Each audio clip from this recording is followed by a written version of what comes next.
Hello, fellow songwriters, and welcome to the second episode of the How Songs Are Made podcast, where we talk to notable artists about their songwriting process. I'm your host, Trey Xavier, and today we're going to be talking to guitarist Brody Uttley of the band Rivers of Nile about how they wrote their new album, The Work. Very, very excited today. Today's episode of the How Songs Are Made podcast is sponsored by the amazing DistroKid, the best way to get your music on the internet, and their new tool, which is called Artists for Change. The Artists for Change tool allows artists to easily donate a portion of their earnings to a charitable organization or a cause. Utilizing DistroKid's really easy-to-use split feature, all an artist has to do is to choose a charity and then designate how much of a percentage from each single the artist wants to donate. It's super easy. The organizations that you can donate to include, but are not limited to, Miracle Messengers, North Brooklyn Angels, Slice Out Hunger, Vouchers for Veggies, Asian Americans Advancing Justice, Ground Up Music Foundation, NAACP Legal Defense Fund, and the National Independent Venue Association. So head over to your DistroKid dashboard to get that set up today, and check the link in the description of this video for 7% off your first year of DistroKid. So we're gonna bring on Brody in a minute here to talk about the band's new album, The Work. First, a couple quick factoids about it. The Work is Rivers of Nile's fourth studio album. It was released on September 24th of this year. It was tracked at Atrium Audio with Carson Slovak and Grant McFarlane, as have a couple of their past ones been, as well as in Brody's home studio, which I think we're going to see a little bit of in a minute here.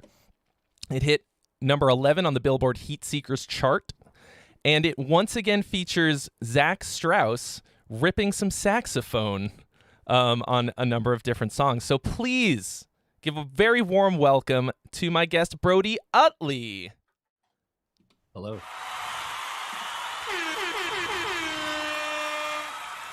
Awesome. Hello. Hello. Thank you for taking the time to talk to us today. How are you doing? Good, man. Thanks for having me on. It's good to see you. Absolutely. Many people don't know that we know each other from real life. We do. You used to write for the site. I did some writing for a few years, and and I forget when the first time I actually met you was. I think it, like, in person. I feel like it may have been when you guys came out to do that, like, rig rundown back in like 2017, when our whole rig was just, oh yeah, it's a Kemper. That was literally all we had. I think that's the first time I met you in IRL. So is that right? It might have been. I've seen you guys play a number of times now. Isaac and I actually have a couple of friends that we met at a Rivers concert. That like, it's just funny, like, that's the thing that we talk about, like, we're like, oh yeah, we met at this concert. We're like, River, like, we're like, every time we would go and see you guys, they would also be there, so we have this like super strong association, you know what I mean? I remember when you guys came to see us at that like really weird venue that was like usually used, like, I guess as a nightclub. It had like the weird, like, translucent floor that, like, lit up, and like you know what I'm talking with about? Revocation, right? It was with Revocation, Exhumed, and Yautja. I think that was 2018. That was like right after we released Where Owls Know My Name. Like, that was like very shortly after we released that album, I think. So I remember that night for sure. Yes. That was when we met those friends of ours. That was a great show. Super fun time. Super weird. Like, we're kind of like, okay, we're gonna have a metal show in here. All right. Yeah. It was really strange. I mean, it seems like, that was obviously even before, COVID and everything, but like, it seems like pretty much every time we play in LA, it's like a different venue. Like, every time it's been different. I think every time. So every time we go there, it's like, it's interesting to see where we're going to play this time, Yeah. Well, hopefully we get to see you again pretty soon. So today, we're going to talk about how you wrote The Work. So the whole premise of this podcast is that there's some other podcasts and shows and stuff that talk about songwriting in a very sort of what I call like a fluffy, like VH1 storytellers kind of a way. I want to know mainly about the nitty gritty stuff, the process of how you did it. So I want to know what was the songwriting process like for the work, and how was it different from how you've done it before?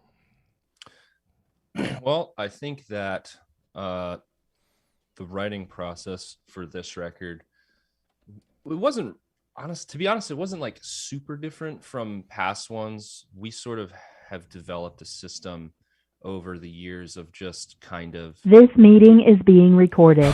Just I'm sorry. whoops. That's okay. I hit the record button. I didn't know it was gonna. I didn't know it was gonna do that. I forgot to do it beforehand. No worries. This meeting. Sorry. Go ahead. Okay. Yeah. So we the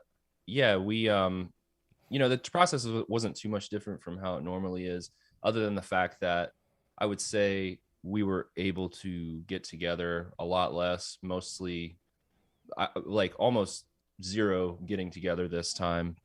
Usually what happens is Adam, our bass player, he and I will usually get together here and kind of like work stuff out. I'll usually write a lot here ahead of time, and he'll come over and we'll kind of go through songs that I'm working on. And he's really good at organizing songs. A lot of times if I spend too much time on something and I'm just hearing it one way, he's my kind of quality control guy. So usually we would get together here and work on stuff.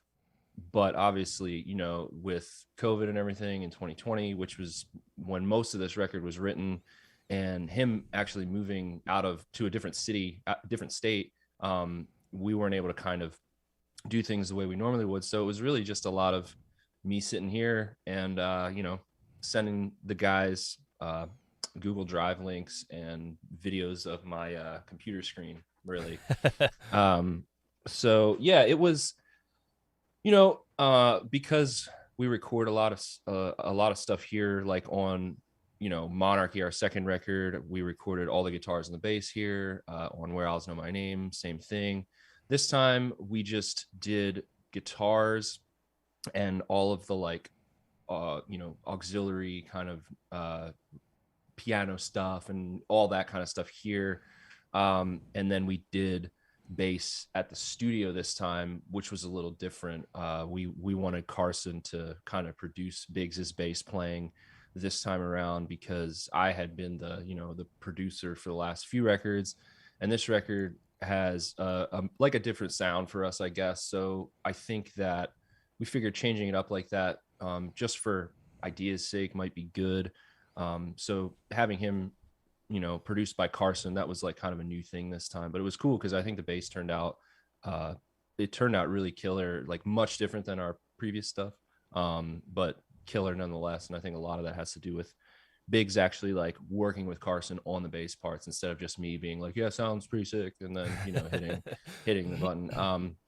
But yeah, it was most of the work was done here, at my place. I spent pretty much all of the time, during 2020 and the first, I guess we recorded the album in 2020. So we recorded the album in 2020.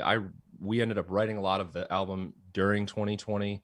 And then even after we recorded the record, I spent the next several months working on a lot of like field recording stuff and like extra stuff that we added in kind of after we had recorded, just because we had a lot of time on our hands, really.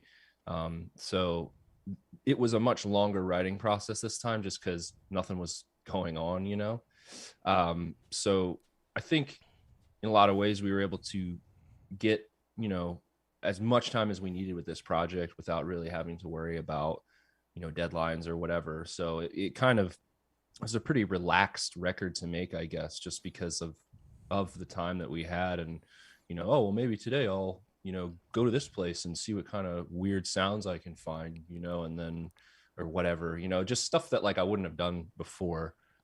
we were able to do it this time around. So, but yeah, most of it was written here. Recorded all, like I said, all the guitars and extra instruments here. Sax was recorded at the studio, but everything else was right here. So walk me through like a one track on the album, maybe, or like a typical one, what it generally how it takes shape for you. What is the inception of the idea, how many back and forths with the rest of the band, how much input they usually how collaborative it is, that sort of thing. Give me like a step by step, as much as you can remember. Yeah. So I guess we'll go with the song Clean, which was the first single that came out off of this record. That whole song, as with like a lot of the stuff that I write, is really based around one idea. It's the opening riff of that song. Like I would say like 80% of that song is like some variation of the opening riff, right? And I'm a big fan of bands that kind of use that sort of technique, if you want to call it that, like approach to writing, I guess. I think I read like over 10 years ago in some magazine, it was an interview with Mark Morton from Lamb of God, and he was talking about how he had heard the term riff farming, I think from Gojira or Meshuggah, one of those bands, and it was described as basically taking a riff and just kind of like slowly morphing it over a song, but like keeping the whole song sort of like based around this like one melodic or rhythmic idea, whichever it may be. So like that song, for example, a lot of that song is just based around that one opening riff, and then throughout the song, using different tones and effects and additional auxiliary instrumentation and stuff like that, you can kind of like disguise it so that it doesn't just sound like you're playing the same thing over and over again. But with that song, I'm pretty sure I wrote maybe the first like minute of that song, and just I would probably like send I'm really, for how nitpicky I am with our pre-production, I'm pretty lo-fi with how I break new music to my band members. Usually it's just me literally filming my screen with my phone. I'm like, guys, what do you think of this? And it just looks like it was filmed on a Game Boy Color or whatever. But that's usually what I do, is a lot of that. Like I'll send it to the group chat and say, hey, what do you guys think? And like John, our the guitar player, and Jared, when it comes to like riff writing and stuff, both of those guys are like, I don't want to like throw them under the bus and call them yes men, but they're very like nice. Like whenever you send them stuff, they're like, this is awesome, right? Whereas like I'm more of the kind of like I want to be insulted, right? When I'm writing stuff, I want to know that if it sucks or if it's like boring or it's been done or whatever. And usually Biggs is my guy for that, just because he's like, he's a jerk, right? He's just like a mean guy. No, but he's like the guy who usually kind of we'll roast something, and I will kind of tweak stuff based on how much of that roasting is going on. But everyone is involved. Jared with the drums, like I'll program out some real like loose basic drums on Superior or whatever, and just kind of get a demo going. And then once we actually record, Jared kind of reimagines all of the drums and does his own thing. But a lot of videos in the group chat, a lot of Google Drive links of incomplete ideas. A lot of times what I'll do is, especially when I'm arranging songs, I'll have like 3 or 4 versions of a minute long section of a song with different arrangements, and I will forward that to the dudes and see what they think, because I don't write any of the lyrics or anything like that. So I kind of and I do try to write with that in mind. I do try to write with vocals in mind, like always, which, so that's why Biggs, who our bassist, he writes most of the lyrics, so that's why he's kind of the guy that I sort of default to for organizational practices. I don't know well, I'm just using big words. Keep it Yeah, keep it he's keep it all organized and yeah, he's the guy who, because I'm naturally, as as a guitar player and as like a guy who loves the studio, just the process, right? I do have a tendency to get out of control and just let stuff go for like way too long, right? Like put too much stuff on this, let this section go too long, add unnecessary thing here. Why is that there? Like I have a tendency to do stuff like that a lot. So he's a guy who, basically tells me to sell down and, make suggestions. But yeah, a lot of back and forth in the group chat, really. We haven't written in a room together since probably like 2011, and I definitely don't miss that. I think it would be different now that we're like on in-ears. I think we could probably write in a room together and actually be productive and have it make sense, because we'd be able to hear each other. But up until very recently, we didn't have in-ears, so trying to write together in a room with 4 other guys, it's just a nightmare. It's pretty because chaotic. it's just tons of noise, and just takes months to get anything done, or for us it did, at least. So once I got into recording, we kind of just stopped doing that, and I would oftentimes bring just complete songs to practice or whatever. So and it just kind of snowballed from there. John, our other guitar player, and I will write songs together, sometimes. This time on this album, we didn't get to do that just because of he lives on Long Island. I'm in Pennsylvania, and COVID and everything. So we didn't actually get to do a song together on this album, but sometimes he'll come down. We'll spend like a day working on some stuff and, knock a song out in a day or two.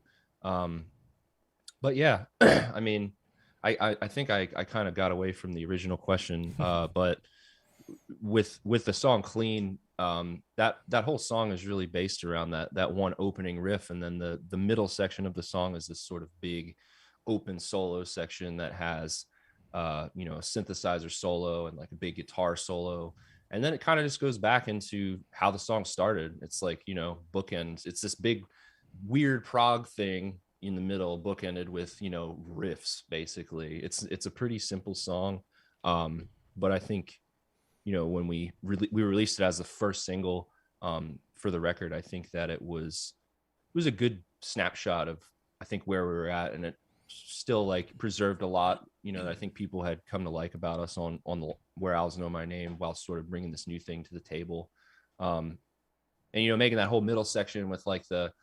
Moog and everything. It's out of picture here, but I have like some synthesizers here next to me. I got really deep into analog synths during pandemic, so there's a good bit of that on the record, a lot of that on the song Clean that I'm talking about too. So I think that whole middle section was really like turned up. The intensity of it was turned up once I started getting comfortable with working with analog synths, because it kind of just opened like a whole nother door for me creatively. But yeah, that song Clean, that whole song is mostly based around the one riff, and I guess the middle section is kind of like the side quest. So once you had that riff, like you said, that kind of first bit, and you sent it to the band, at what point did the lyrics get added, and how does that usually work? Like you said, Biggs writes most of the lyrics. Does he write the lyrics and then sort of demo them on the parts, or does he just give the lyrics to Jake and let Jake kind of do it? Well, Biggs is the last 2 records. Biggs is like one of those writers who's just like, I got it up here, and then like he does, like on this album, I only think I saw lyrics for 1 or 2 songs before we actually got into the studio, and most of the writing lyrically on this record and on the last record was done like right there in the studio. He kind of just would break off from the rest of us and just be like off in a room with his laptop and headphones on. Like he just did it right there. Wow. Like I said, there was like one or two songs that he had lyrics for. But the thing with Rivers that up until this record has kind of kept kept me on track with like writing like the music for it, is this concept that we have. We have 4 records. Each one of our records is a seasonal theme. First one was spring, second one summer, third one fall, and this last one winter. So like when I'm writing the music, I already know this, right? So like when I'm writing the music, I kind of keep that in mind and try to like incorporate things that might, summon feelings of like winter or like whatever it is. Like Biggs and I talk a lot about, what the concept might be and like what kind of themes I should be sort of leaning into and whatnot. So even though I didn't see any of the lyrics or most of the lyrics before we ended up recording the music for the album, I still kind of knew what was going on in a pretty decent way, I would say. So having that 4 album thing, which like now it's over, so who knows what's gonna, what we're gonna do next, or like. Oh, you don't whatever, know about the 5th season, bro? Oh well, yeah. I mean, we're gonna make one up. We just haven't decided what we're gonna call it yet. It's a combination. It's Sprummer. Wait, what was it? Sprummer Flinter. It has all 4. That's just what we'll call the record. We'll just call it that. Sprummer Flinter. Great. Yeah, we'll spell it out like phonetically. But yeah, so I actually don't usually know what the lyrics are going to be like before we record the music for the albums. That's usually something that comes in sort of towards the end, because even if Jake, our vocalist, even if he writes a song, he's going to just bring it into the studio. Wow. The vocals are always kind of like the last thing that we add, mostly because Grant McFarland, so where we record at Atrium, it's Carson Slovak and Grant McFarland. Carson deals with everything but vocals, and then Grant does exclusively vocals, and he's amazing at producing vocalists. So like a large part of the reason that we're able to kind of like do it like that, with like the vocals being more of a end of the process type thing, is because Grant is, he's so good at what he does, and him working with Biggs and Jake and Jared, he gets awesome results out of those guys. So I think that's a big part of how we're able to do what it is that we do, because I don't think if we had Grant working with us, we'd be as prepared to like do these records, because he's just so good at what he does. I mean, those guys have worked with August Burns Red and Era and Black Crown Initiate, and so they're working with some awesome bands. So Grant's great at what he does, and I think what he does helps us out quite a bit. So you're basically hearing these songs instrumentally all the way up until you actually go to the studio to record them. I mean, the first time that I heard the vocals on this record was like when we had been at the studio for like 5 days, maybe. Like we were like, that's the cool thing, is that they run it in a way where while we're doing this, they're doing vocals in like another part of the studio. So that's efficient. So like for the first couple of days, I was just working with Jared on drums and stuff, Jared and Carson on drums. And then I forget what we did after that, but like I was just working with them on that, and I didn't have a chance to even go over and really hear any of the vocal stuff until we'd been there for like 4 or 5 days. So like that was literally the first time that I heard any of the vocals, or any vocals on any of that music. So yeah, for 2 years or whatever, we'd all just been listening to the songs instrumentally. Wow, that's a little bit terrifying to me. But I guess if you've once you've got a certain way of doing it, you've got trust in your team, and that the final product is going to be a certain way, then you can just do that. It gives you a certain amount of freedom, I think, and also just you're not sort of a slave to the vocals. Yeah, I mean, and I think a lot of, you know, like our music is very like layered sounding, there's a lot going on, it's kind of like you could just keep, it's like an onion, as they say, you could just keep peeling it back. Right. And like, I think that maybe some of the reason that that's our, part of our sound is because just maybe, I'm just kind of spitballing here, but like maybe that the reason that our sound has become the way that it has over the years is because like when I'm sitting here writing stuff, it's instrumentally, and like maybe because there's not vocals to like occupy certain spaces, I fill it in with other textures, different instruments or, atmospheric guitars or whatever, and that all becomes part of our greater kind of, sound world or whatever. Maybe, I listen to a lot of like instrumental post rock and post metal music. That like some of those bands are some of my favorite, so to listen to stuff instrumentally, like I like hearing it both ways, and it always is kind of like a fresh, it's a fresh take on an album once I hear it with vocals, because by the time we actually get into the studio, I'm super sick of the songs, right? Because I, demoed them out and then re-recorded them, and and I've been listening to them for 2 years or whatever, and hearing them with vocals is always like a nice, like fresh point of view on the material, and it kind of gives me a newfound appreciation for what we're working on. Yeah. So at this point you have 3 singers in the band. You've got Jake and Biggs does a lot of screaming and stuff, and then Jared. Did Jared sing on the last one too? Much? Yeah, he sang on a few songs on Al's. He's got the higher voice. But yeah, him and Biggs both do like singing. Biggs does screaming. Jake's mostly screaming. I think there's a few parts where he might do some clean singing. But yeah, Jared, he joined the band in 2017.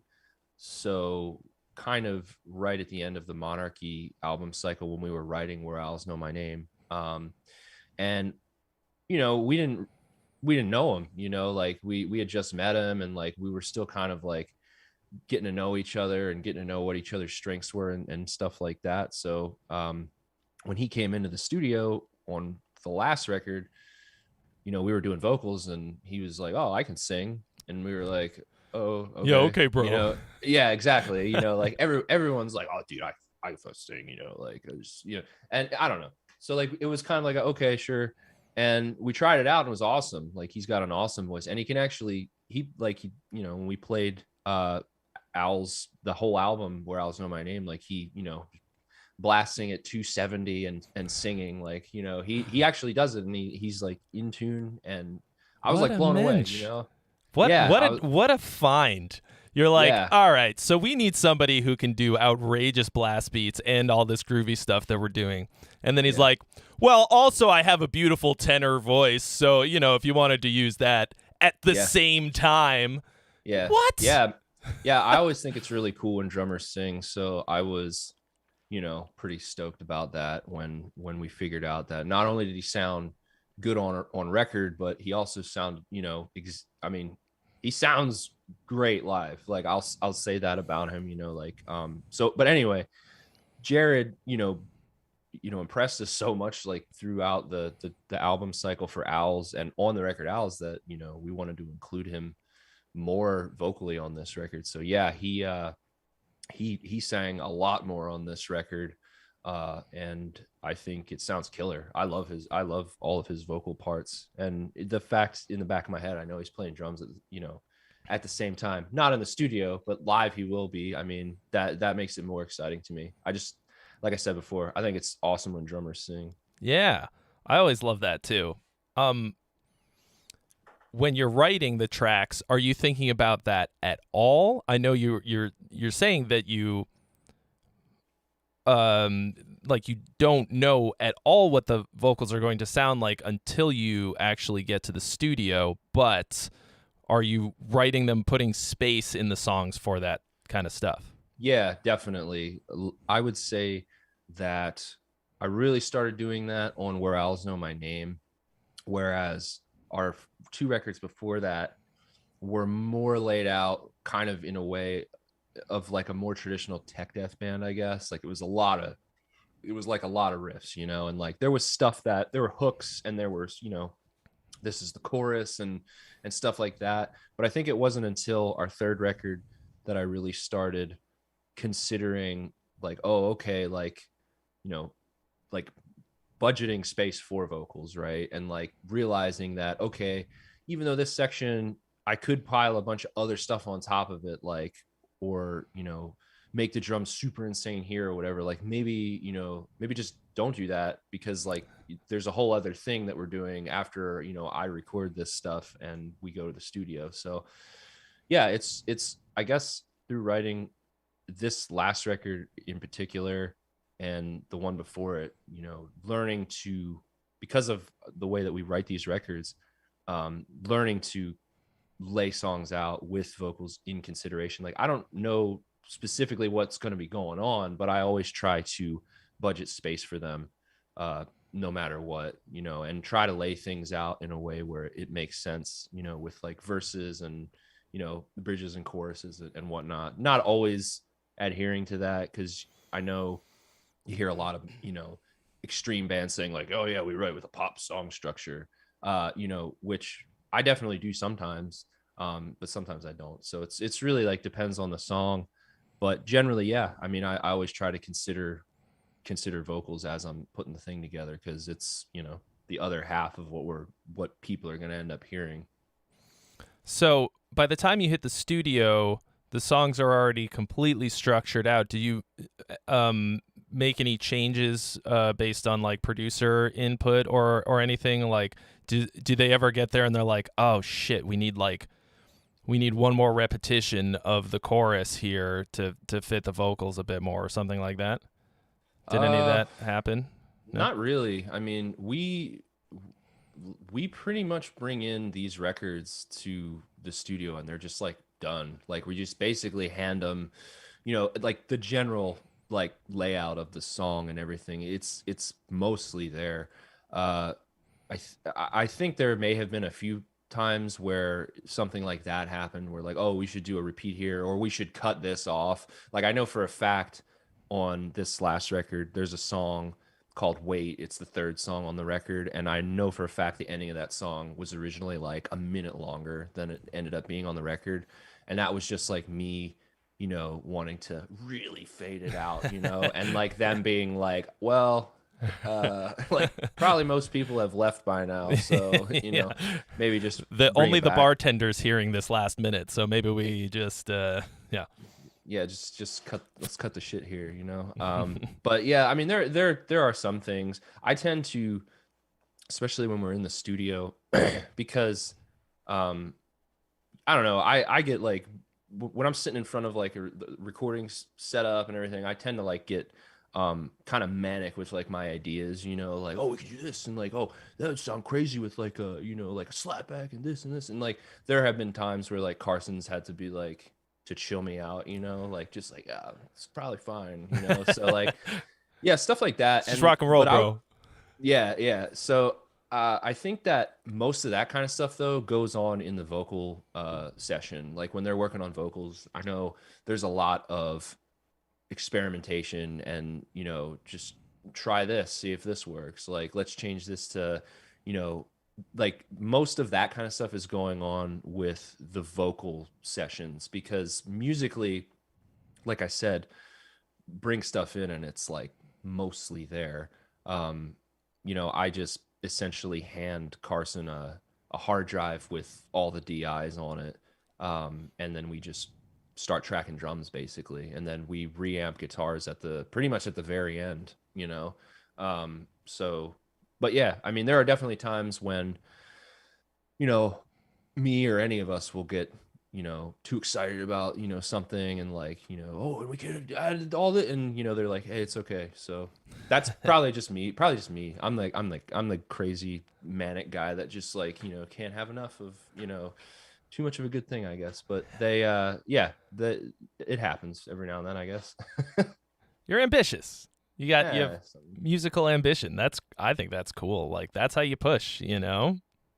Yeah, I mean, plus like I guess, you know, really knowing the language of working within a DAW and knowing how to do all this stuff, you know, knowing how to make a sound that, and I'm not just talking about like a riff or a melody or anything, just purely a sound, like an echo or like a weird, like just sounds that like you could just like, you know, oh, like make like a buttery sound, like just stuff like that, all that like guitar player lingo, like knowing that how to like articulate that into an actual sound, knowing the steps to take to make that sound, you know, within a recording program. I think that's like one of the most freeing feelings, right? Like being able to hear something in your head and just like know exactly what to do to make it happen. And I tend to get really, like I said, like manic, like when I'm writing and like when we're in the studio, because you know, I mean, I love touring, of course, but you know,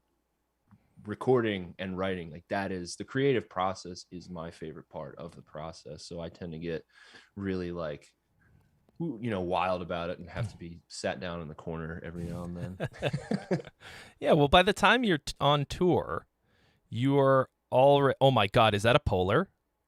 Oh, dude, yeah, I've been trying to.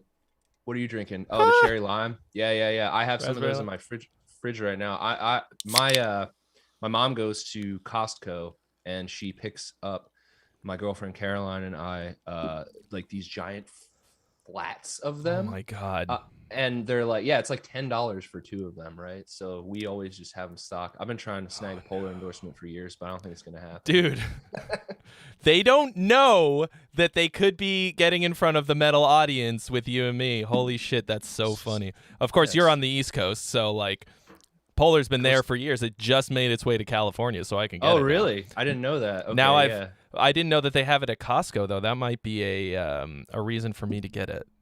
I've been putting it off. You know, I've been like, I don't know. I'm only one man. What am I going to do with a 40-pack of, you know, oh, look, Meg, 4 packs of pianos.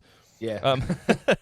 Like, what am I going to do with that? I don't know. But that's fucking hilarious. Anyway, oh, shit. What was I saying right before? I was saying something very pithy right before you said that. I don't know. We were talking about me getting excited about recording, and then Oh, we just by the time immediately you went go to- on, yeah. By the time you go on tour, you not only has it been 2 years of you writing the songs and getting sick of them, but like and recording them and then rehearsing them, playing together, and then you go out on stage every night and play them probably exactly the same way to one degree or another, maybe a small bit of variation in improv or whatever, but it's very different. It's not, especially in metal, it's not a creative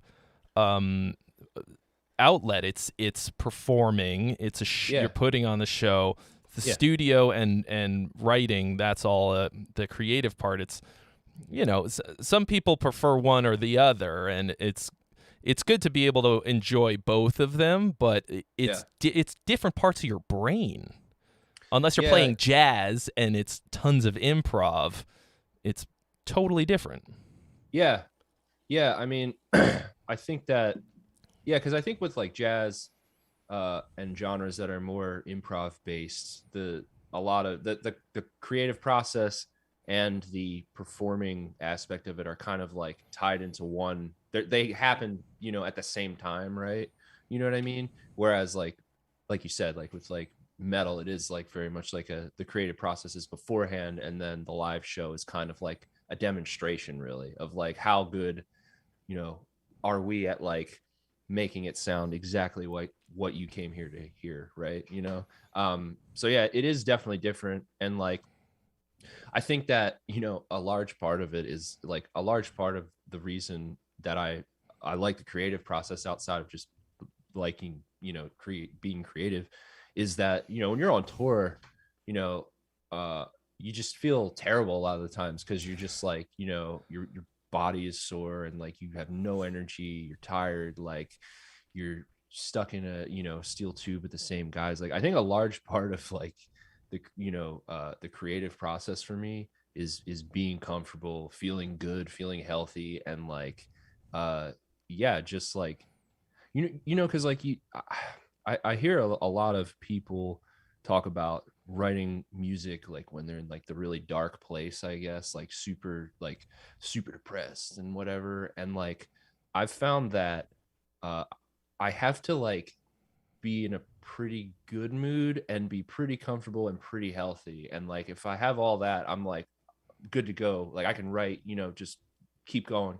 But like as soon as like I get tired, my body starts hurting or I get sick or whatever, which happens, all that happens on tour. It just like makes picking up the guitar like sometimes some days like agonizing, you know what I mean? So like that's why, I mean, like I said, I love going on tour, but like the getting to sit down here with like coffee and a polar, and like just have like just basically, insulate myself from everything in this little cozy room here. Like that's like I love that, So Yeah. I don't know what point I'm trying to make with what I just said. Well, but I 100% agree with all of that. yeah, Until you're in a place where like you have a nice, everybody, you're on a nightliner, you're getting proper catering, maybe you're staying in hotels, being comfortable enough on tour to feel creative at all is tough. Like I hear bands, like bigger bands, like, oh, we wrote this whole thing at sound check on our last tour. Like, what? First of all, you got to sound check. Second of all, like, what? But I guess they, some band, like you get to a certain level and you can do that. But being comfortable in a situation like you're talking about, like in your a little home studio, you can feel vulnerable. You can try stuff with no consequences. It's not like being like surrounded by farting dudes on a bus, and like or sound check in front of. I guess if you can get to that point where you can feel comfortable doing that, you can write anywhere. We the first episode of this podcast was with Matt Hafey, and they do all of their writing as a band in rehearsal. And he said it's basically because they're always all on their game all the time. They practice together so much, and they're so comfortable with improvising as a group to get these ideas out. And I was like, that feels so foreign to me. I'm like you. I like to sit in my nice little cozy studio and dump the ideas into my DAW, and if something sucks, nobody ever has to hear it. Yeah, dude. Plus, like, I think for me personally, like a pretty big part of my writing process is it's sometimes like it has nothing to do with guitar. Like sometimes I'll come up with something like an idea for the guitar through like messing around with something else within like Cubase or whatever, like a whatever contact instrument or whatever. I'll come up with like a melody or like some kind of rhythmic thing that I'll then go translate to a guitar, right? So like I think having the studio thing at my disposal is a large part of my process. Like, like the studio setup is an instrument for me in a lot of ways. So like having that there is important for me. Like I, hearing about like what you just said about Trivium or like I know Archspire, like they write all together in the same room, like I think it's awesome. They practice like 4 days a week.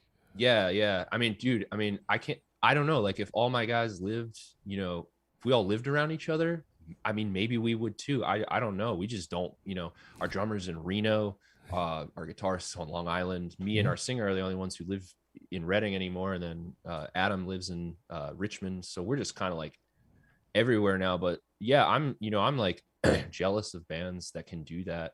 Just yesterday I was listening to a podcast with it was Mark Tremonti, and he was like talking about how most of his writing happens in the green room, which like I could never do that. Like I always thought it was the coolest thing when bands would be like, oh yeah, we just like write together on the road, like the fantasy of that, right? Like it sounds awesome. I've just never been able to do it because I show up to a venue and I'm just like, I feel dead. Like I'm just like, and they're like, here's a closet for you to sit in, like just like this is not, versus like this setup that I have here, like which do you think is gonna like make me feel more comfortable and want to like cozy up and write some riffs. I don't know. That's just me though. It's different for everybody, you know? Yeah. I guess if you're like living on tour, basically, like, and your green room, I mean, you've maybe seen that thing like John Mayer's like warm up amp is a Dumble. Oh, Like his backstage warm up rig is a Dumble, and it's like, okay, well, that might be like if I have a big enough green room, like the green room that John Mayer has is probably bigger than my apartment, right. And he's probably getting it's probably a lot cozier, and there's catering and the whole works, and because he's there out on the road all the time, it's more like being at home. It more resembles what you've got there. He's probably got people who could bring his whole setup and get it set up, and then it's almost like he's at home. Tremonti's not probably quite at that level, but they're definitely playing much bigger venues than you and I would. Oh yeah. But yeah, I feel that shit. I'm just like, wow, like how do you have that? I don't know. Jealous. I mean, I mean, well, yeah, because like it's just like you're out there on the road. It's like, yeah, let's write some music about it, man. You know, like I'd love to do that. I just can't. Like I come home and I write in between tours. That's what I do, you know. So yeah, but I always think it's awesome when bands can do that. I guess I just have to like I think sleep is honestly like the thing that messes me up the hardest, like not having proper sleep. As like old man as that sounds of me to say, I've always kind of been that way. But like I find that like when I don't have proper sleep and I'm eating terribly or not eating at all, even worse, those two things are just like I'm just a shell of a person. Like I'm, hence why it's nice to go on stage, sometimes like if you're in that state of mind and you're just like, well, I could just hit the space bar and play the same set as last night. I don't even have to think about it. On nights when you're like that, you know what I mean? So like, I guess in certain respects, I'm glad that I don't have to go out and like improvise every night on stage, because it would probably be impossible just because of like how little sleep you get when you're out there sometimes. Anyway. Yeah. Absolutely, dude. I'm a guy who needs a lot of sleep. And I mean, I've only been on tour one time, but one real time. But there's sleep in the food, and it's such an ordeal to get each one. I mean, you like, when you're on tour, especially if you're in a van, I mean, and there's a difference. Like we've toured, in Europe, we've toured in buses, and like I will say that those tours I always feel pretty good because you get to sleep, right? But like when you're in a van, in the States, I mean, it's just like you wake up in the morning, maybe get McDonald's, you go right to the venue, you stay there all day, and you might not eat until 8 or 9 o'clock at night, and there's nothing open except for the Sunoco gas station across the street. It's like, this is not Riff Fuel, You're like, cool, I'll eat a bear claw, I guess, from a little bag. Oh, I've definitely eaten the bear claw for sure. I had the blueberries and cream bear claw with like the burnt coffee. Yeah, that's formula to platinum album writing right there. At least there you've got your the title, Blueberry Bear Claw and the Burnt Coffee. Yeah, it's my folk side project. Well, let's see. Are there any do you have any sort of systematic processes for taking a riff or an idea, and the inception idea, and developing it out a bit? Is there anything that you do, maybe not every time, but often in a more systematic way to get, like you're saying, this riff farming thing or that general idea, to develop an idea into a full song? A lot of times I will just when I write something, a lot of times I'll kind of know as I'm writing it, is this a chorus riff? Is this a verse riff? Is this kind of a who knows what sort of riff? Like, because will this go under a solo section? Like, I kind of, as I'm writing stuff, I already know, usually as soon as like I write just the basic outline of a riff, like if it's going to be a chorus riff or one of the others, like I said.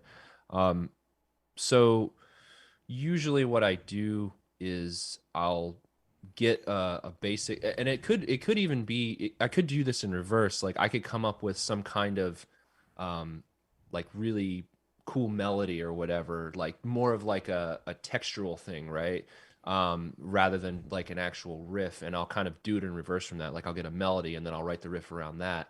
Or sometimes I'll have a riff, I'll drop it into my DAW, and then I will usually open up some VSTs, some contact stuff. I really like the stuff from Spitfire and Heaviosity.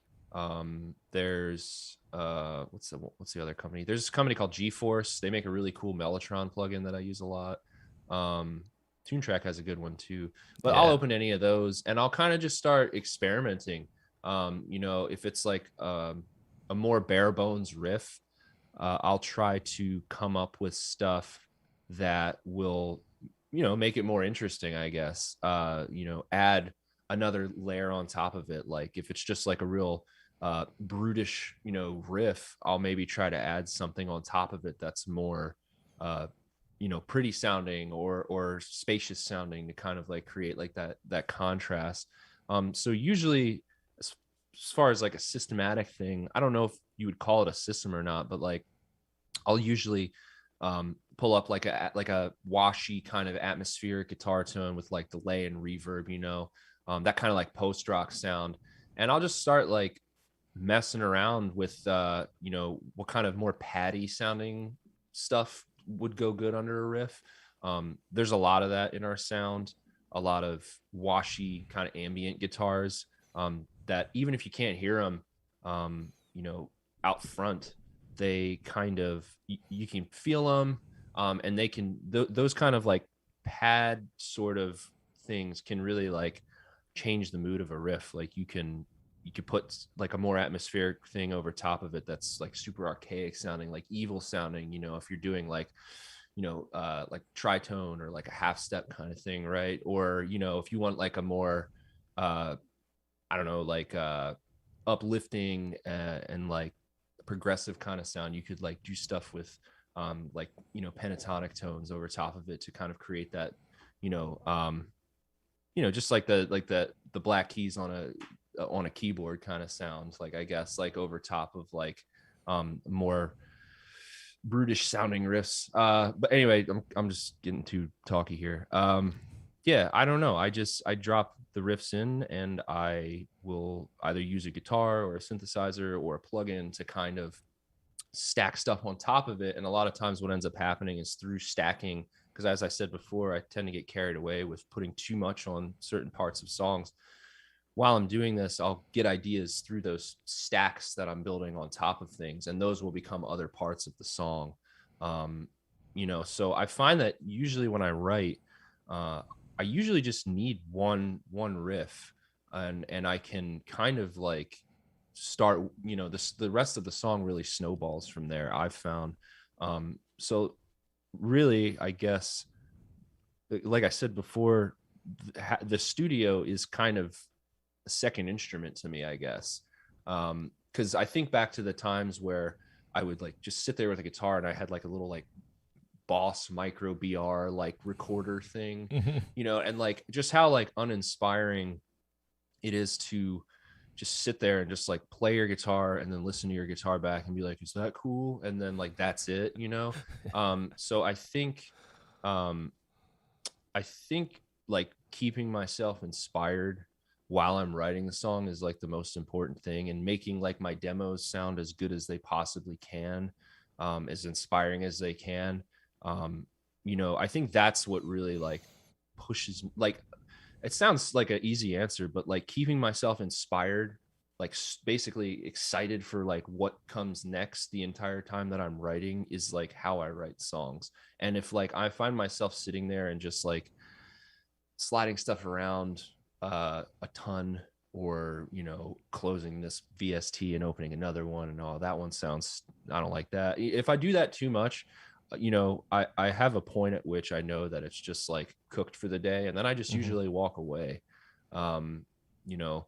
like I think writing for me, I have to be like in a decent mood, good mood, and I have to be inspired, I guess.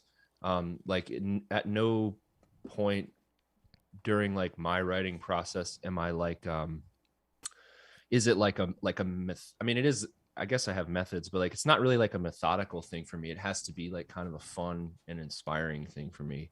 So I guess keeping that the ball of inspiration rolling while I'm writing is like the most important thing for me, and I do that through, bringing in things outside of my primary instrument, of guitar. I just try different sounds and see what sounds good, I guess, and that will kind of inspire me to keep the ball rolling. And a lot of times the stacking that I do with different layers will spawn different new parts to songs or other songs entirely. That's happened before, where like I'll write a riff for one song, then I'll like come up with some melodic passage with a synthesizer or VST or whatever top of it that I don't end up using, that actually ends up becoming something for another song. Like we have a song, The Void from Which No Sound Escapes, which was I think the third single we released, and the beginning of that song was actually, it starts with this like piano synthesizer kind of thing, just a real simple melody. I think that was actually something that I had written for over top of another song that's actually on the record but didn't end up using. So I just ended up changing keys with it and using it in another song. So yeah, I think really like just being good at knowing my equipment, knowing how to use it, and just like making everything happen in as effortless and as seamless of a way as possible is kind of like how I keep it going. Because I found that I mean, this seems like a dumb thing to say, but like, the better that I've gotten at, using the equipment that I do have, the easier it's gotten to be creative for me, I guess. So being literate and knowing what stuff does and knowing what I need to do to get to an end result is like kind of like the second side of the coin with me in writing, the whole studio setup, I guess. Yeah. Well, yeah, anytime you break down barriers to being creative, like Yeah. make it more convenient, like there's a certain amount of struggle that makes it a bit more meaningful, but at the same time, if all you've got is that Boss micro recorder you're talking about, there's a limitation that's almost impossible to get over. So something you said made me think of another question that I had. So the album opens with the theme from the work, and it comes back throughout the album. Do you know about how many times that theme comes back throughout the album, and how did you decide where it would go, or how did that factor in? Yeah. So that song, it's called The Tower, and then in parentheses, the theme from the work. That piece was something that I wrote kind of later, I think, in the process, and like later in the writing process. I probably wrote that somewhere around the beginning of 2020, I would guess. But when I wrote that, I kind of wanted to try to just chat. It wasn't even going to be a Rivers song initially. I had just gotten a cool piano VST, and I just wanted to like try to write a song using only the piano, really. Just like try to write a cool, like, I don't know, this might be mean, but like, like when you hear like sometimes you hear like piano parts in like metal songs, and it's just like, oh, that's like a metal guy playing a piano, right? Like, Yeah. You know what I mean? Like, I wanted to write something that didn't sound like that, because I knew it would be very easy for me to do that, right? But like, I just basically wanted to write this song that like was heavily piano based. Like, I'm a big Nine Inch Nails fan, and like Trent Reznor's, fantastic piano player. He's like, it's funny to say it, but like, he's like definitely one of my favorite piano players out there. I just love the way, like the tones that he chooses to use. I think they sound awesome. but like, so it was like definitely a kind of like a piece that's probably inspired by that influence. But yeah, it's just it comes up on that song. It comes up on, there's a song on the record called Tower 2. So obviously it's just second one. Electric Boogaloo. Yes. Yeah. It's Tower 2 Electric Boogaloo. It comes back there. And it comes back a few more times on the record, but those are like the two main ones. Where the hell else does it come back? There's another part on the record. Anyway, I think there's like 3 or 4 parts on the album where it comes back, but it really just is meant to kind of be this sort of through line that connects the record together.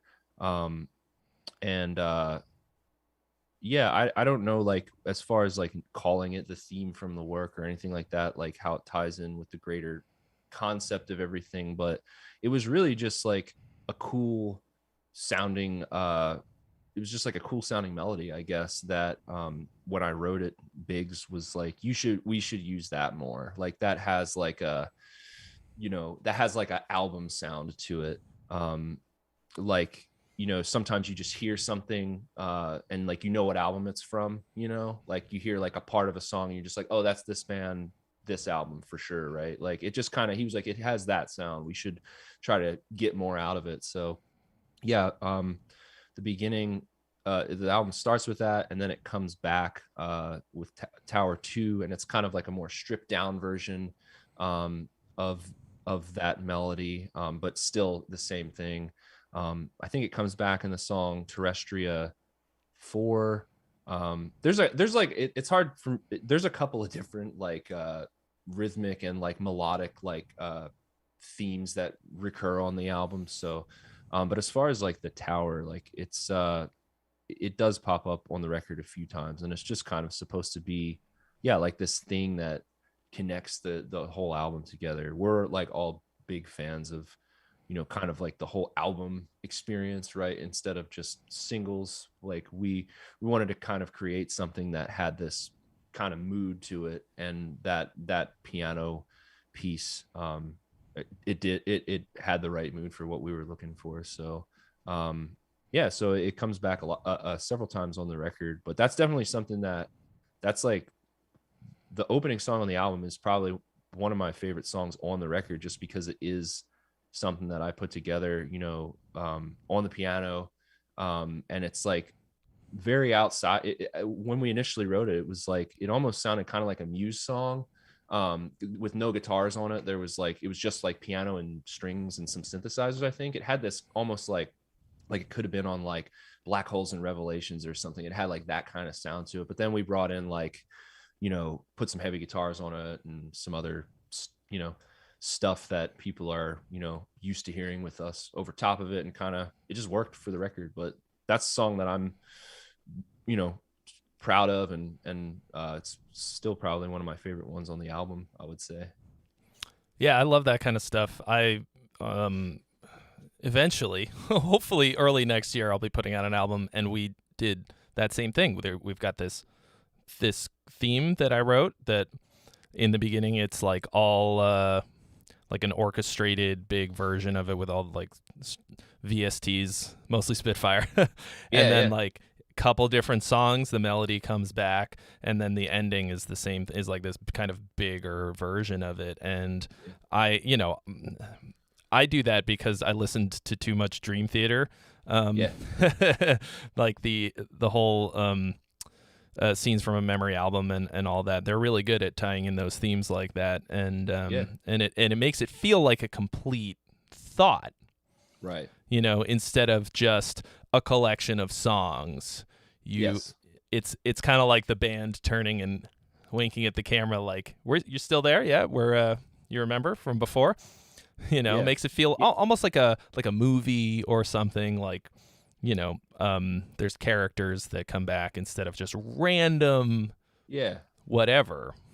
Yeah, it's like like Pink Floyd, like when you hear Another Brick in the Wall, like you could hear just that delayed guitar, right? The like dun, dun, dun, dun, dun. You're listening to The Wall. Or like if you hear that like E minor to A major, you're listening to that Breathe, the Pink Floyd song Mhm. Breathe, like you hear Yeah. that, that comes back on that record, like just what album you're listening to, like what it is, it just has, you just like I love albums like that where they have this just thing about them where you could listen to any song on the record, or like or hear any piece of something and just like know, oh, okay, like that's from that record, right? I love it when bands do that. It's like one of my favorite things.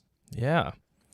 Um, it generates a lot of audience buy-in, I think. A lot of just like, because they feel like they know something that, I don't know, like that the casual listener wouldn't, who only heard a single.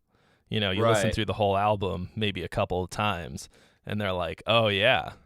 Oh, you didn't notice this? Oh, you must have just heard the single. Yeah, Fucking casuals. yeah, you're just casual. Yeah, like I know we'll sometimes do that with riffs like across albums. Like we've brought riffs back from other records, and like Biggs will pick up on that, and he'll bring back lyrics from other records. So like we've kind of, on our first 4 albums, there have been several instances of us bringing back riffs, but like maybe with a different feel, or like in a different key, but like very obviously still that riff, or like the same lyrics. Like we have a song called Rain Eater. It was the first single that we released on our very first album with Metal Blade, and the chorus to it says, bury me so I might grow.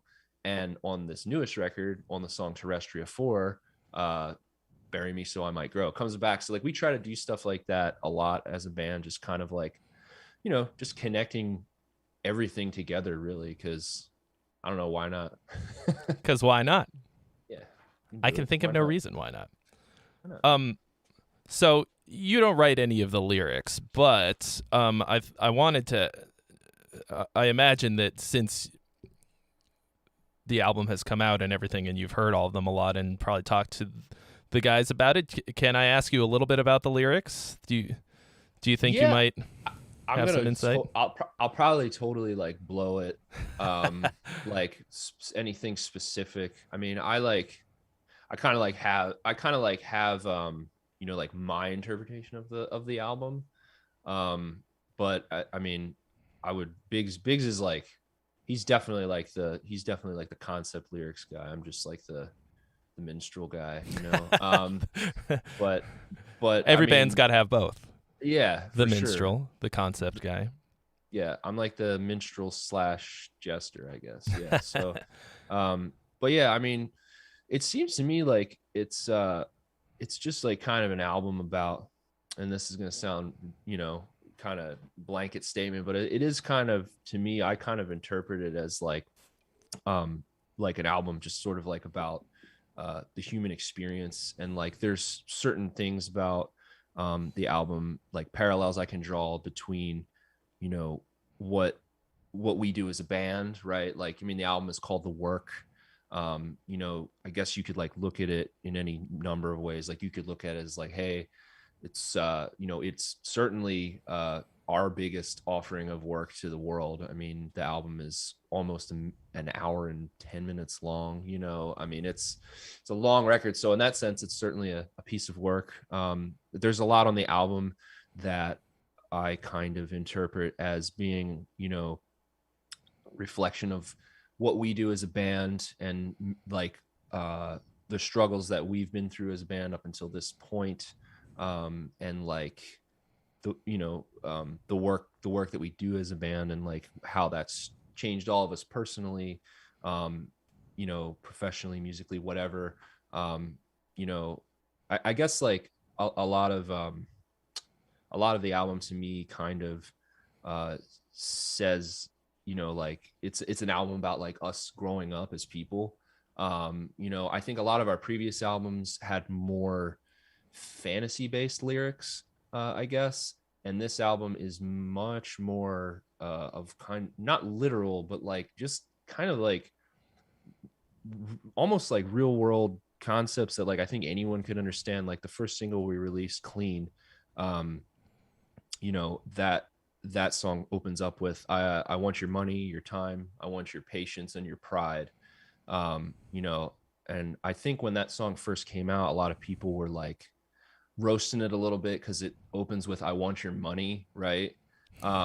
But like, you know, thinking that like we were like literally asking people like, come on, pay up, which like, I mean, really, that's what we Why were would you? doing.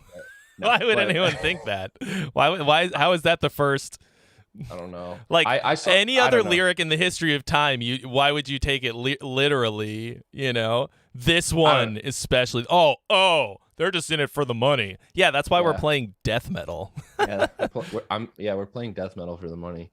But you know, like that lyric, like that song's like it's about like being broke and just like being down on your luck and just like scraping every day to like hold it together and like have enough, you know, money and energy and patience and whatever just to get to the next page of the story, right? Like that's what that song's about to, you know, to me. And like Biggs is confirmed that I'm on the right path with understanding. He doesn't really, you know, I don't really like ask him specifics about the stuff that he writes because I know that it is personal for him.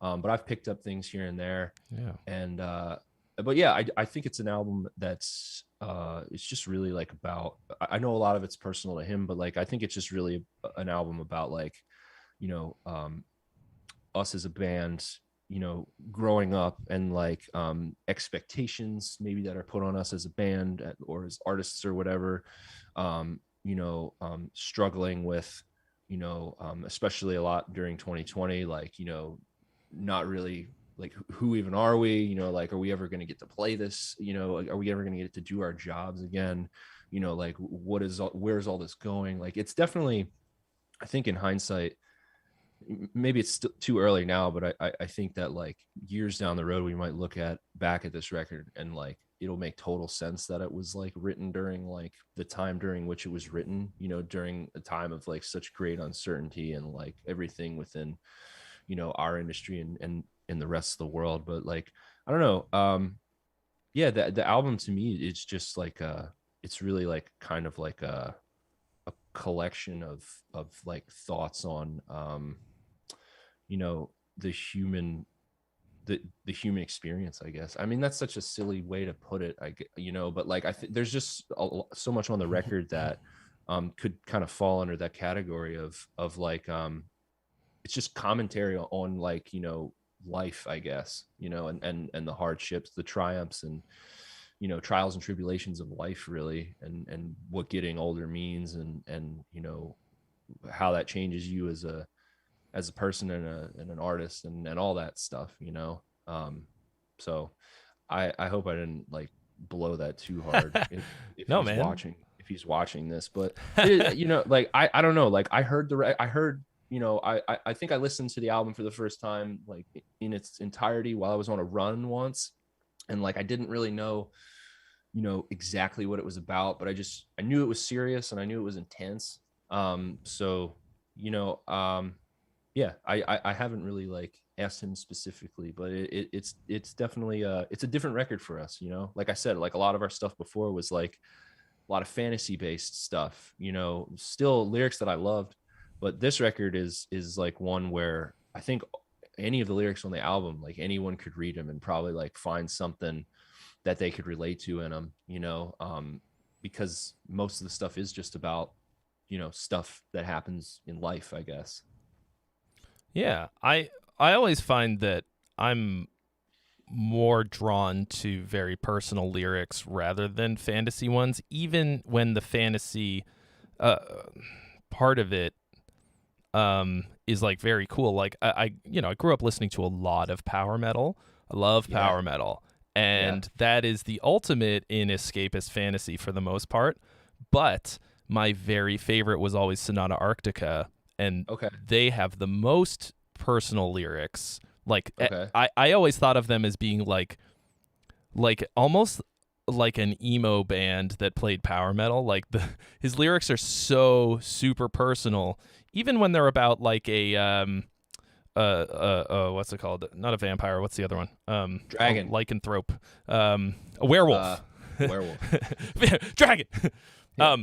And I think there's a tendency in metal to have this sort of escapist fantasy thing and not to go super personal, but every time metal bands really go there, I think it's so much more powerful, and I always like it. I like seeing that transition, to that, like, hey, we're like, we got some shit to say about ourselves now.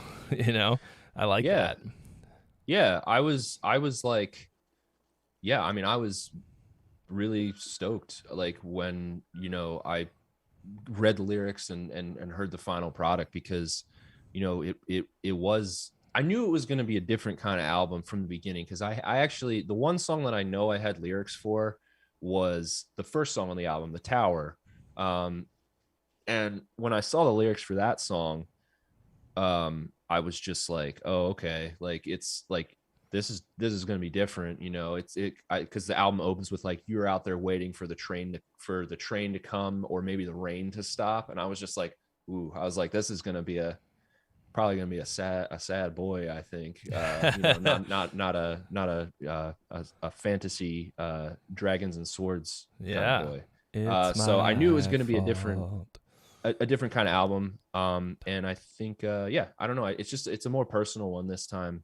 And I don't know, I guess I'm stoked for that, because I think that, like I said, years down the road, I think we're going to be able to like look at this album thematically and be able to be like, yeah, like, that's exactly where we were, as a band. And I'm sure that Biggs will be able to look at it in an even more personal way and say like, yeah, that's exactly where I was as an individual, so yeah, hopefully the vocal discussion was interesting, because like I said, I'm just a petty minstrel. Yeah. So I'm going to take a slightly different tack, and ask you about how you got to the point where you're at now, where you can do this at this level. Did you ever either study songwriting and composition in any formal sense, or even just spend a lot of time picking apart songs that you liked to learn how to do it? Did you ever in any way consciously study the art of songwriting, and or the related things like music theory, ear training, like harmony, that kind of thing? Yeah. I took, as far as like songwriting goes, no, I never had any formal training on that. I think most of my training on that was growing up with a dad who, played the classics around the house growing up. I mean, I grew up in a house where, the Beatles and Moody Blues and Pink Floyd and King Crimson, like, I knew who all those bands were when I was like 8 years old. I just grew up in an environment that was like highly musical. My dad played acoustic guitar a little bit, but like, he really like educated me on just different bands, and like, really kind of gave me a solid foundation for music, when I was younger. Like, and he had like all kinds of, VHS tapes laying around of like, behind the music of this band or that band from the 60s and 70s. And like, I think even though it's not necessarily, related to like songwriting, I think that like growing up and kind of learning to appreciate like the band dynamic, and like being fascinated with like the like intricacies of like how a band functions, like creatively especially, was always really interesting to me. That was the stuff that I found really cool. And I think that growing up, I also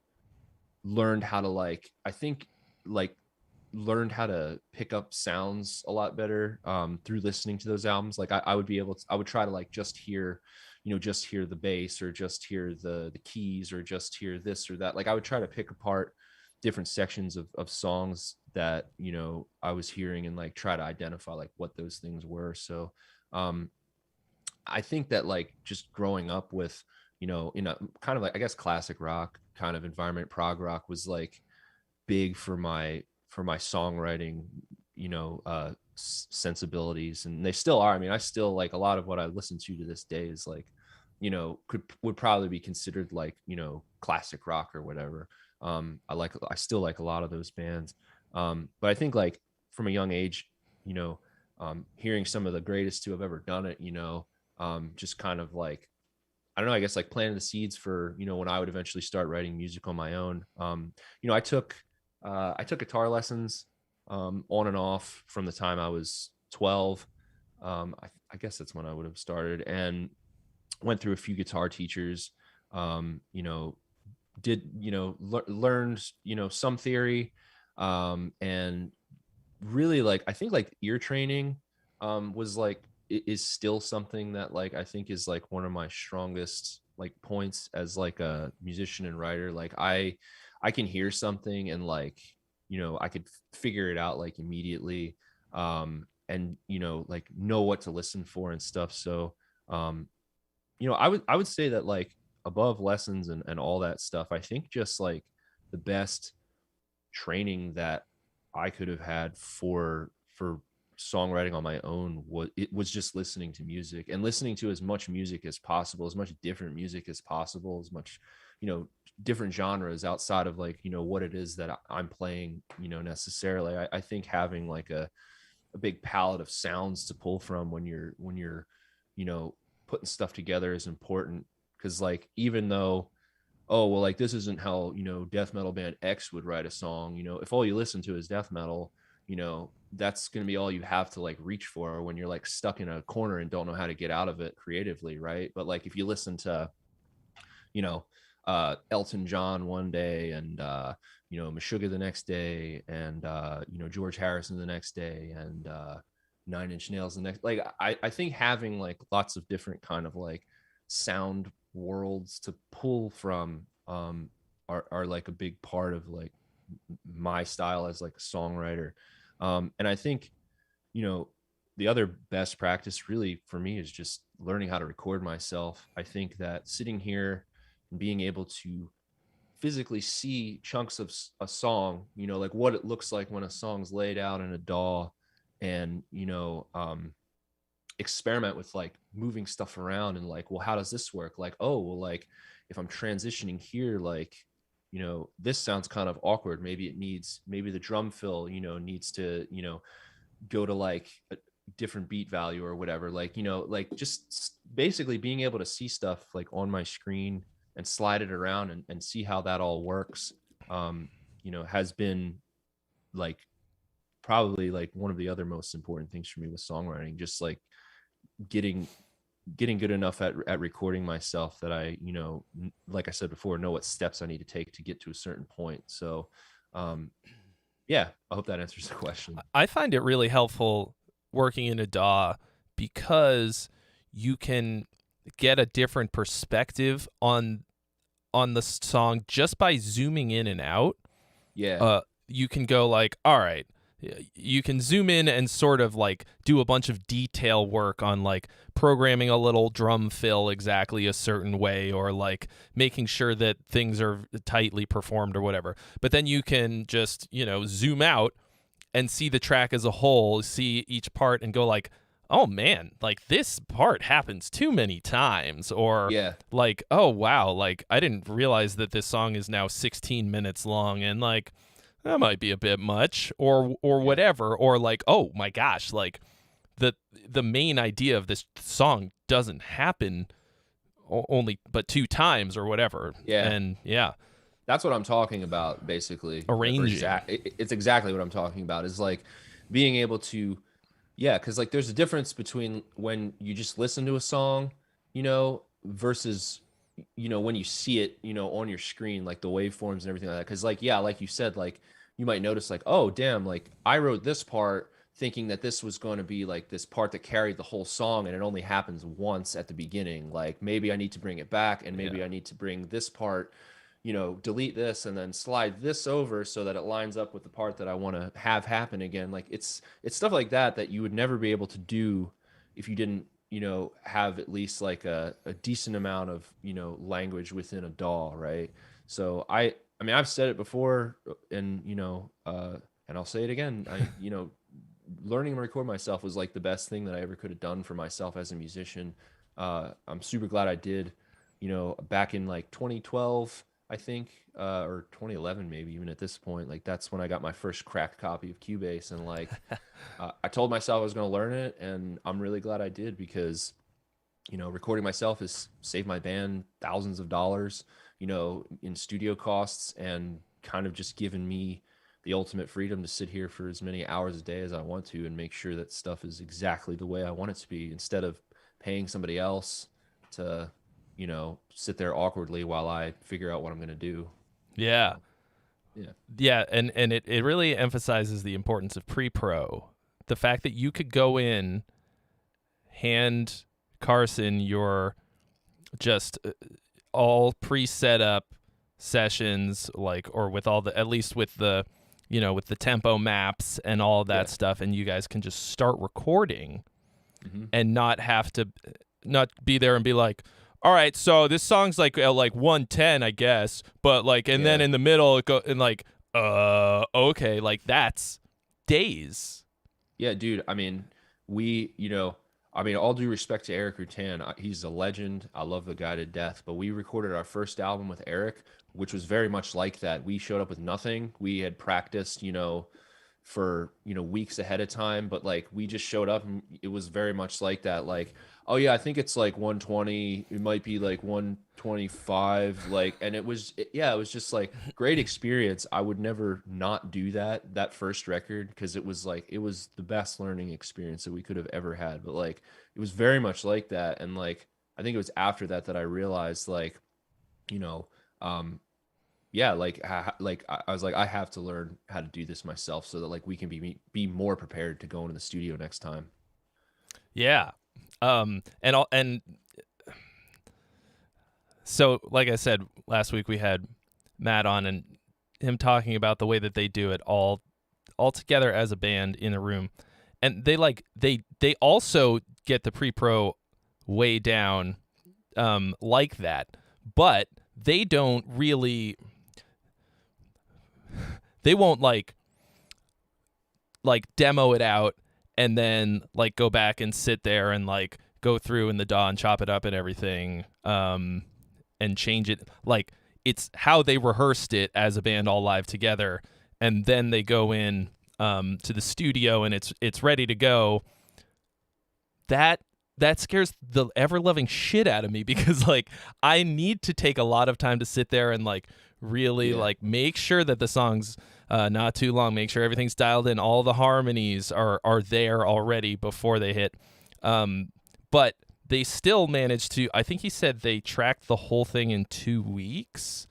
And that's bonkers. Like I don't know how long it usually takes you guys, but if you've got it all I mean, your guitars are already tracked, so you're really just tracking, like you said, drums, bass, saxophone, vocals, and all of your VSTs and everything are also, I presume, they're already there. Already there.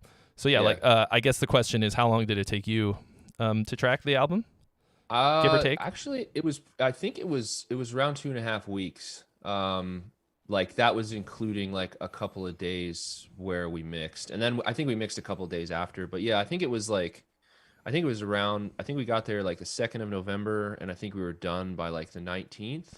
So maybe it was like a little more than 2 weeks, but yeah, I mean, like we recorded our first record down at Mana Studios with Eric Rutan in 2 weeks, but we had to do everything. Like, you know what I mean? Like it's just like, yeah, I mean, dude, and it works for some bands. I mean, like some bands, like, different things work for different people. And like, I just know for a fact that like, we could never do it like how you said Trivium does it. Like they, I know me personally, like I would, yeah, exactly like what you said. Like I would have to go and make sure, there could have been like an ambient guitar over this part, or like, like I could have like reinforced this with like some Spitfire library, or like, you know what I mean? Like, but like, I guess that's all stuff that when you're working with a producer, like that's stuff that they're kind of in charge of. So like, I think at some point in the future, it would be cool to like have somebody truly produce the band from the beginning. But up until this point, it just hasn't really made sense, financially or or otherwise. So, but sometime in the future, I think it would be cool to demo everything out and know what I'm gonna play, but like not record it ahead of time and have someone produce me as a guitar player and like make suggestions as the album is being built, because we haven't done that since the first record, Yeah. and at this point we have our system down, I guess. But I think it would be cool to try it like that one day just to see what happens. I mean, we sort of did it a little on this record with Biggs's bass. Like I said, he Carson produced his bass, whereas on the last two records I just did it here. So I think it might be cool down the line to do it that way. But yeah, I would still even then have to go through the way I do now and just spend months and months like making sure that everything has as much as it needs and nothing more, I guess. Yeah. Yeah. Well, you've developed a certain way of working. Yeah. And it's obviously working very well because people love what you do. The albums are turning out great, better and better every time. There's an evolution to your band. Yeah. I kind of first heard you on Monarchy, Yes. and having heard the older ones and seeing what I consider to be sort of the ideal evolution of a band, in the sense that let's see, what did I write this down? Like, yeah, you've got this sound that still includes all of the elements for what you kind of were known for your older stuff, but this new sound, this sort of more codified, like, it's new, but it makes sense given where you were and maybe where you think you're going or what you're trying for. I can hear all those different elements that you were discussing, like that you're talking about, the bands that you grew up listening to, plus this extreme blasting death metal, which there's some of, but it feels like you've fused them together into this mutant thing that's awesome to me. And Thanks, man.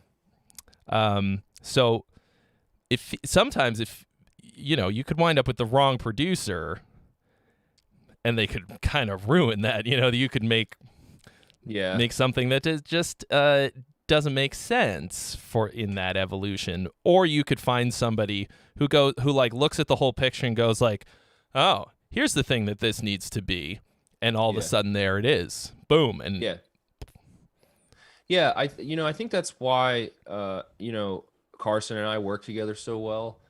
We both we both listen to a lot of the same music, and I'll be able to like make because we still pick a lot of the tones out in the studio, and a lot of the effects are done in the studio, so I'll be able to just like rattle off some like reference from some like weird like early Nine Inch Nails thing that they did soundtrack for a video game for, and he knows exactly what effect I'm talking about. So like I think even though he's not necessarily like producing us as we go, like I think having that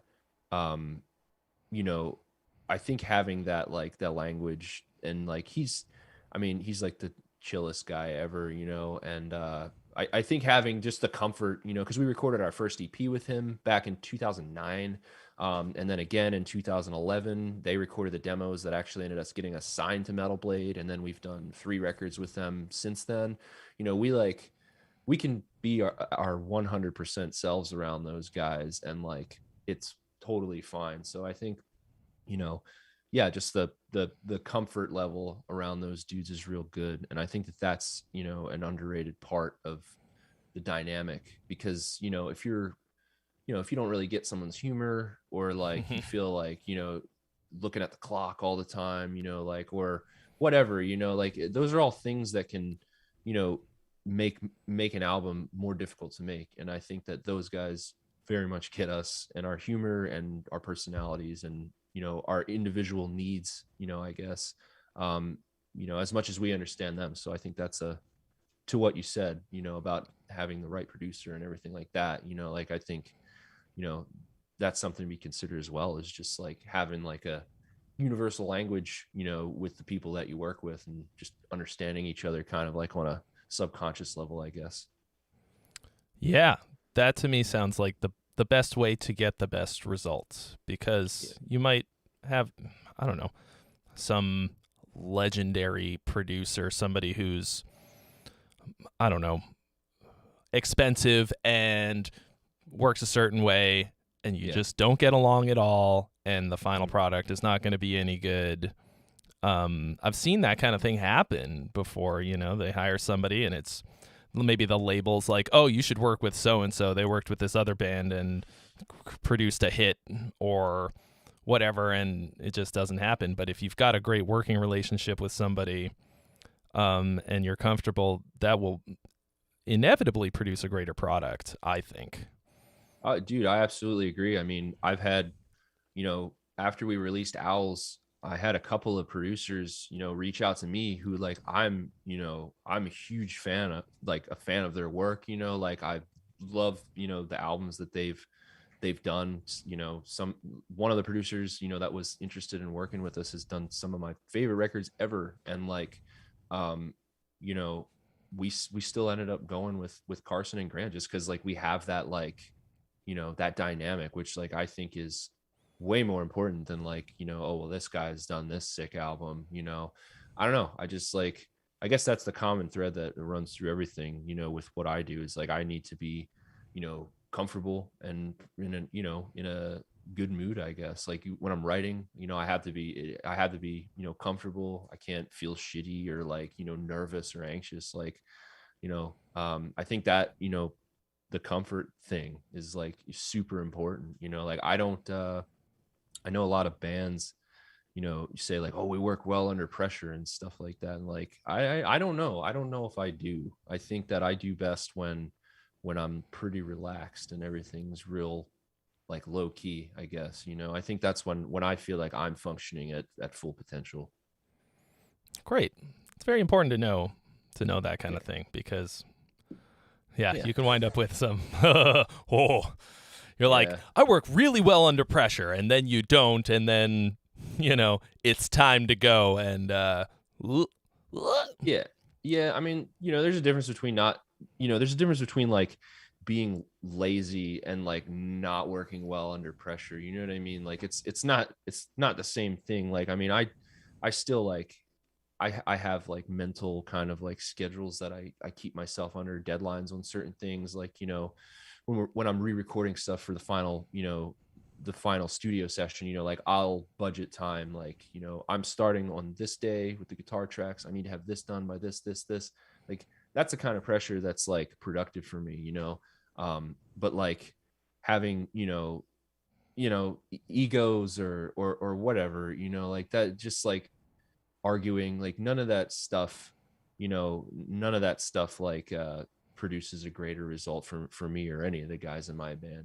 I'm sure some bands make great records getting screamed at the entire time, but not our band. So I'm gonna I have one final question for you, I think. All right. And I think this is a pretty good ender. I had Hafey stumped a little bit. Okay.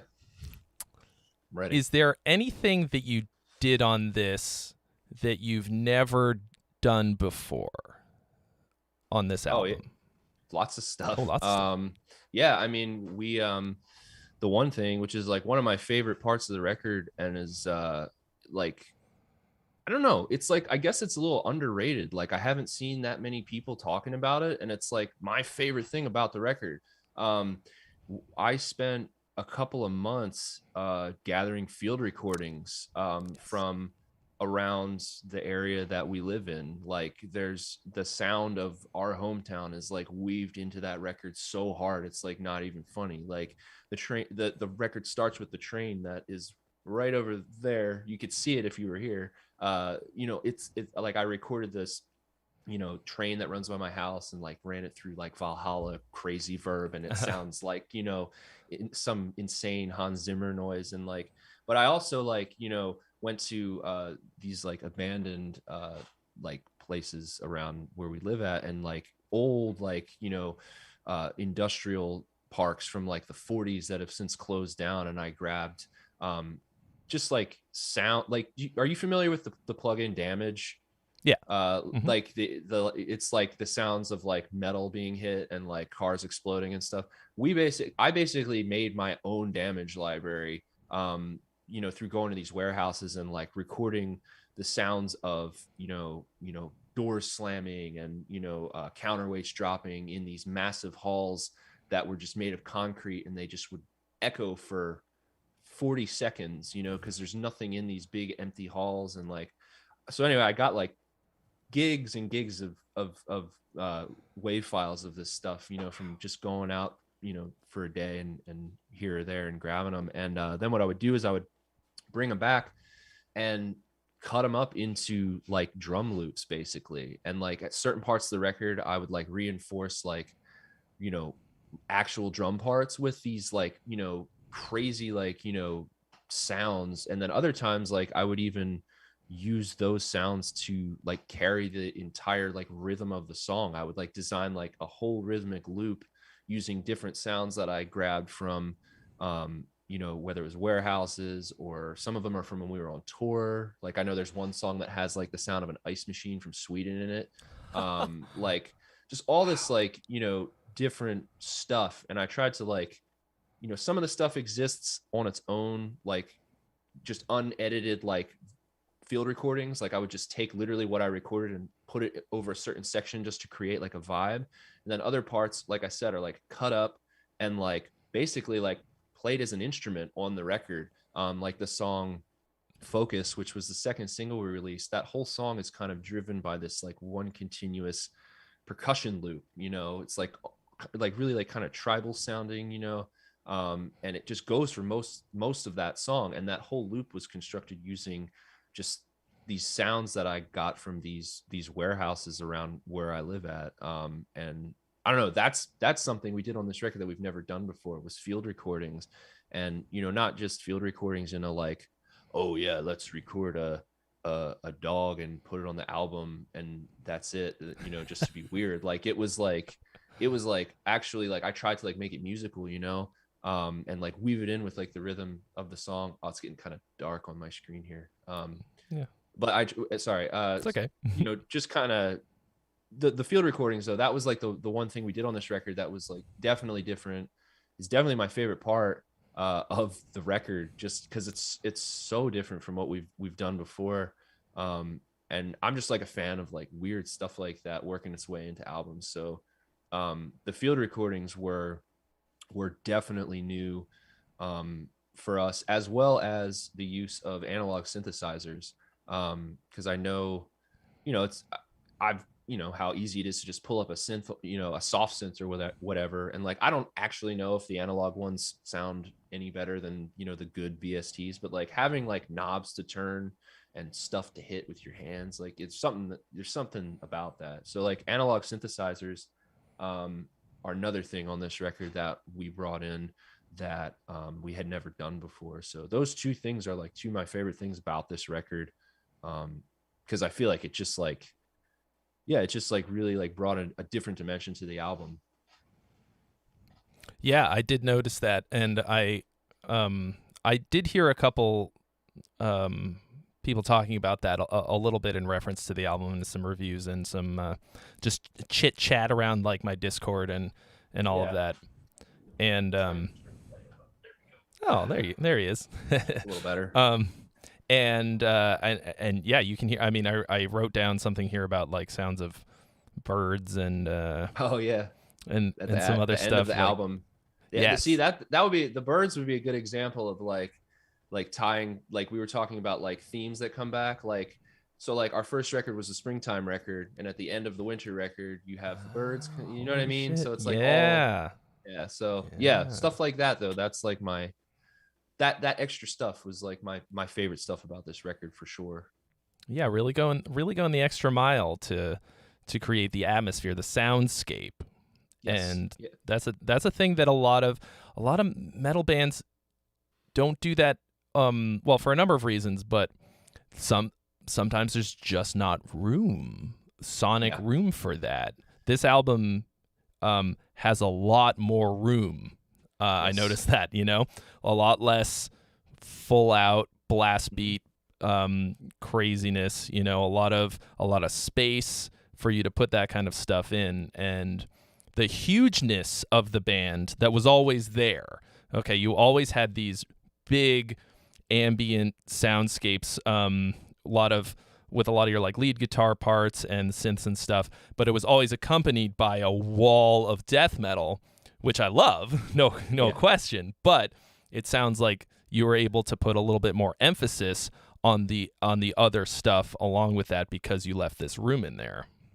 Yeah, and I think that was intentional because early in the process we had discussed, like I had just kind of thought about who like some of my favorite metal bands were, live metal bands were, and like what they all had in common. And I realized that it was just like a slightly lower tempo than what, I had been used to writing in, like writing within a tempo range where the bass frequencies have the opportunity to like blossom in a room, you know what I mean, or bloom in a room. Is that the saying? Bloom? Yes, the bass bloom.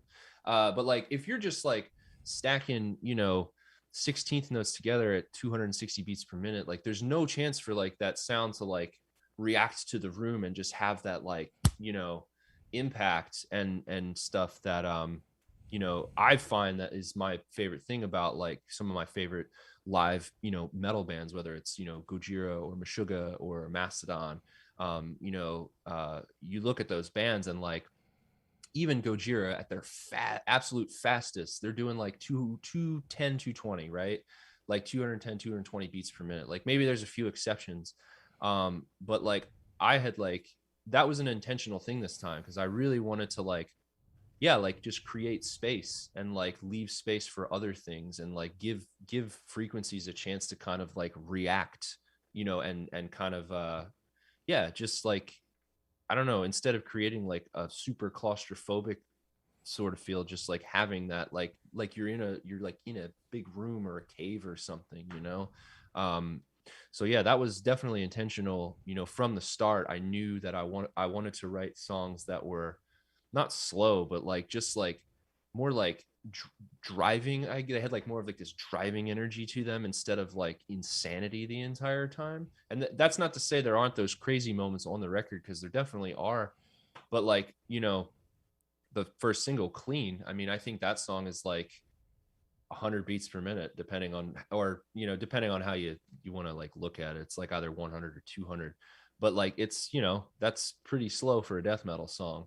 But like it has this massive wall of sound, this huge impact, and like something that like would be impossible for me to achieve if I was writing at 270 beats per minute or whatever. I just wanted to try something different out and write stuff that was maybe a little more geared towards sounding huge live, right?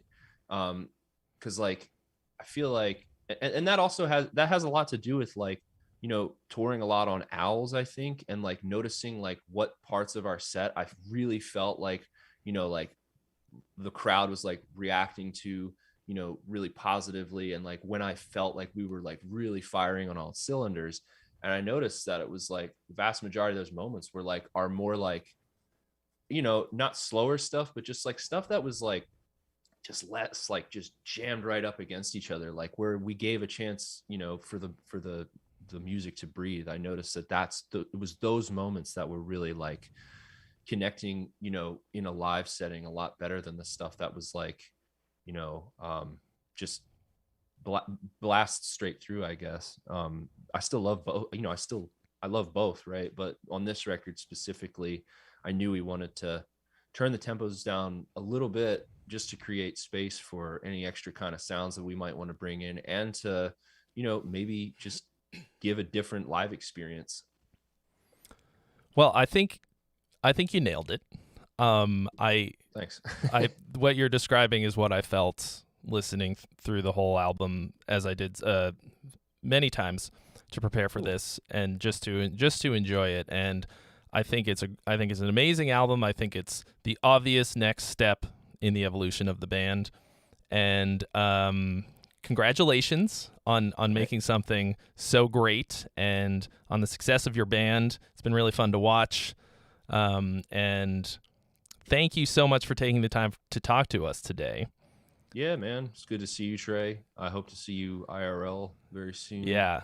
And I'm also very stoked for you. I'm glad everything is going awesome for you. And thanks, dog. Yeah, man. Hope to see you soon. Yeah. So yeah, hopefully we'll see you on tour or whatever when you're out here, and maybe we'll shoot something else together again. Hopefully very soon. Yeah, springtime, I think. Yes. So see you then. Yes. All right, my dude. I will catch you on the flippy floppy. I'm gonna go say peace out to the chat, and everybody go listen to the work on all the usual platforms. Sometimes I ask for a website or whatever. It's google.com. It's on the internet. It's on the internet. Yeah, go on there and check out my band on the internet. All right, dude. Enjoy the rest of your day. I'll catch you later. Later.